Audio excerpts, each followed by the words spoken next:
You are standing in the gilded halls of the Alcazar of Madrid on a sweltering afternoon in November 1665. The air is thick, not with summer heat, but with the weight of centuries pressing down on stone and flesh alike.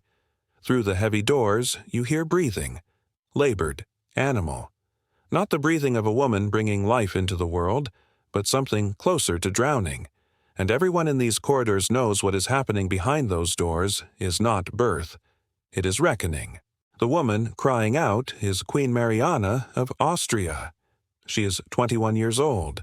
The man waiting outside, pacing the marble floors with the rhythm of a funeral march, is King Philip of Spain, her husband, her uncle, 30 years her senior, and the architect of what is about to emerge.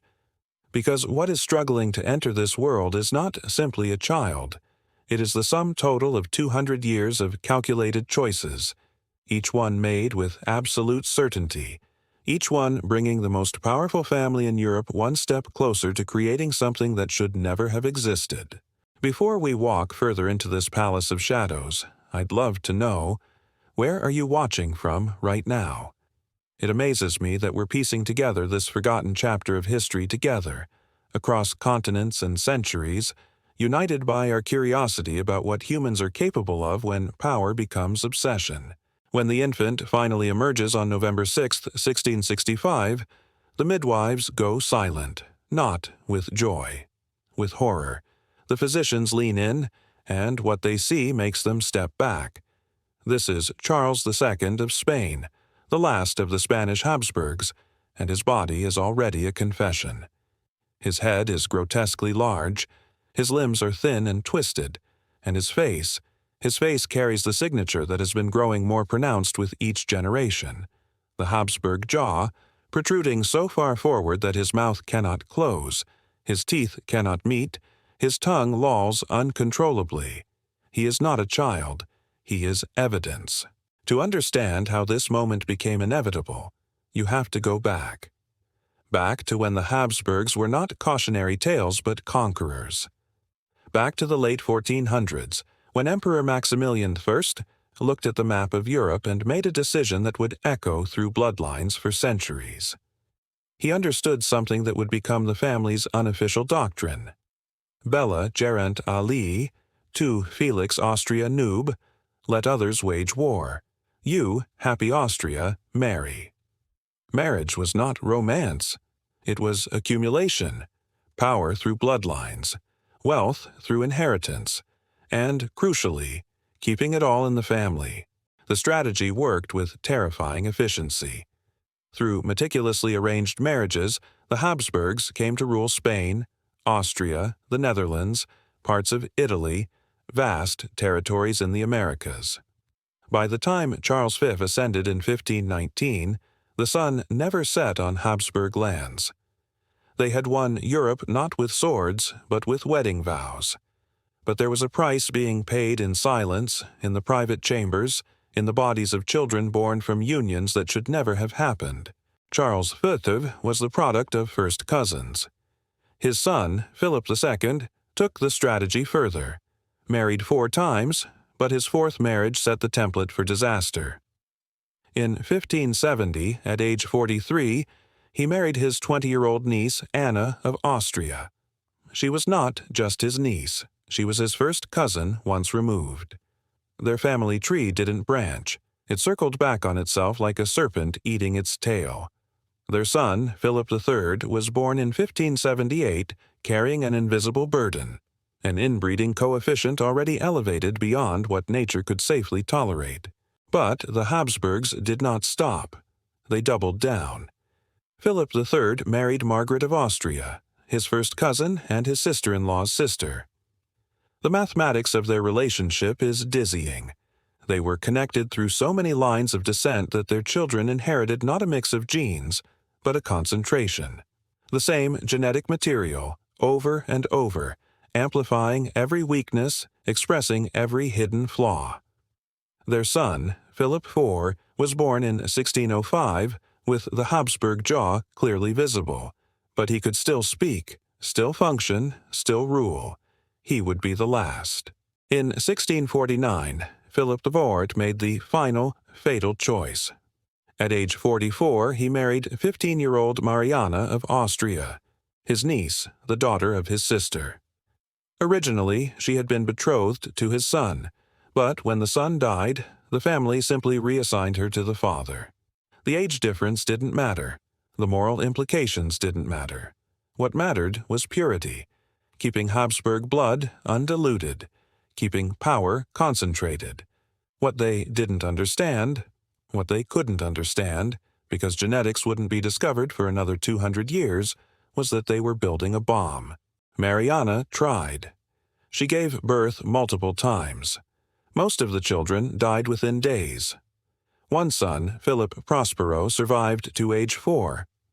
Court records describe a child who couldn't walk properly, who spoke in fragments, who suffered seizures that left him unconscious for hours.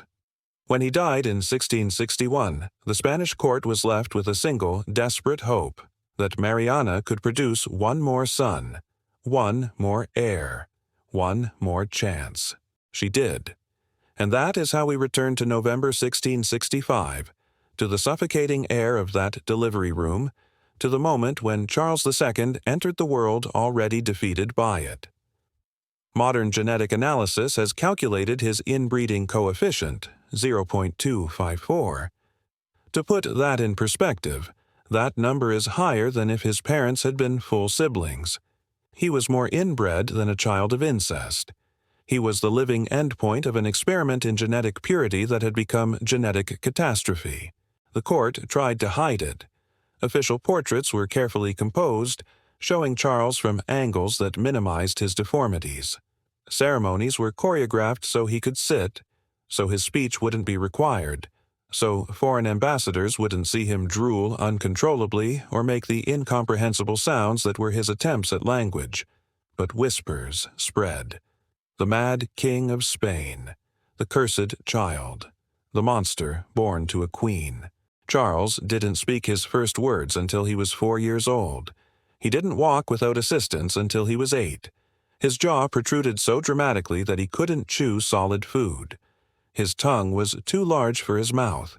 He could only consume broths and liquids, and even those he often choked on. His immune system was so compromised that common illnesses nearly killed him repeatedly. His mental development was so delayed that he never learned to read or write fluently. And yet, this was the King of Spain. This was the heir to the largest empire on earth. At 14, they married him to Marie-Louise d'Orléans, a French princess, young and healthy and utterly unprepared for what awaited her. Her letters home are heartbreaking. She described Charles as more dead than alive. She wrote about his constant drooling, his seizures, his inability to hold conversations.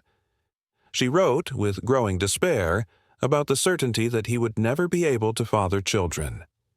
She lived in that impossible marriage for 10 years before dying suddenly at 26, possibly from poison, possibly from the psychological and physical strain of life beside a man who should never have been born.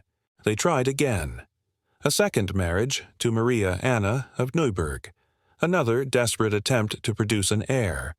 But Charles's body, destroyed by generations of genetic compression, was incapable. His reproductive organs were underdeveloped. His mental state was deteriorating. He became convinced he was cursed, spending fortunes on exorcists. He would stand for hours before religious relics, praying for divine intervention to cure what no god could fix. What his ancestors had done could not be undone by prayer. The Spanish Empire, meanwhile, crumbled. Without strong leadership, without clear direction, it hemorrhaged territory and prestige. Foreign powers circled like vultures. Everyone knew what was coming. Charles II could not produce an heir.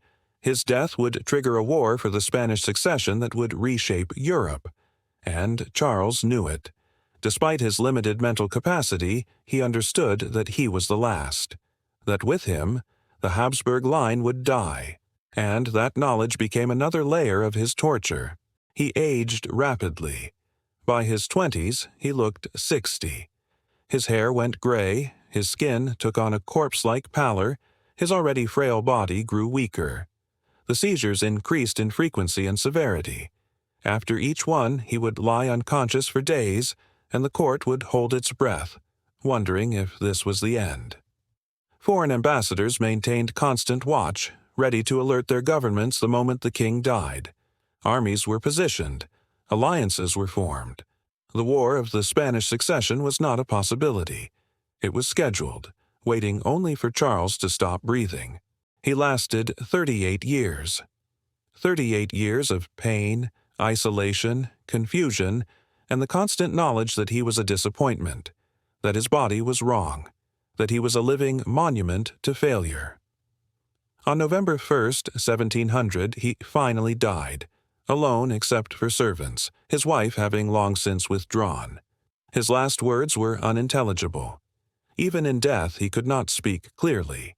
The autopsy revealed what physicians described as putrefied and corrupted organs, though they lacked the knowledge to understand that this was genetic collapse made flesh.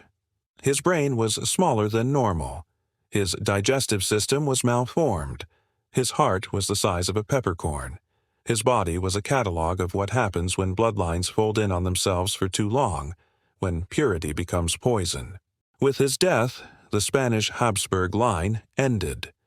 The War of the Spanish Succession erupted within days, raging for 13 years and costing hundreds of thousands of lives. The empire that had once ruled half the world was carved up by foreign powers. And the genetic experiment that had begun with such confidence, such certainty in the superiority of pure blood, ended in extinction. But Charles II's real legacy is not political. It's biological. It's the lesson written in his twisted bones and undersized brain.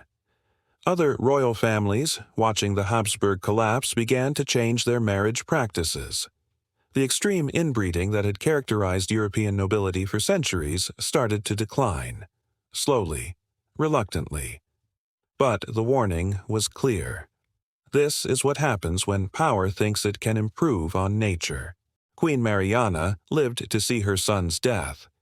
She had spent 35 years trying to cure him, to hide him, to protect him from a world that stared at him with horror and pity. She had consulted physicians, priests, exorcists, anyone who promised hope, and in the end she watched him die without children, without legacy, without even the dignity of a body that functioned as a human body should. The Alcazar where Charles was born still stands in Madrid. The rooms where he suffered through his brief, painful life are now tourist attractions. People walk through them without knowing that these walls witness the final act of a dynasty's long suicide. That in these corridors, Europe learned what happens when bloodline purity becomes more important than the children who must live inside those bloodlines, because Charles II was not born cursed. He was born calculated. Every marriage, every careful,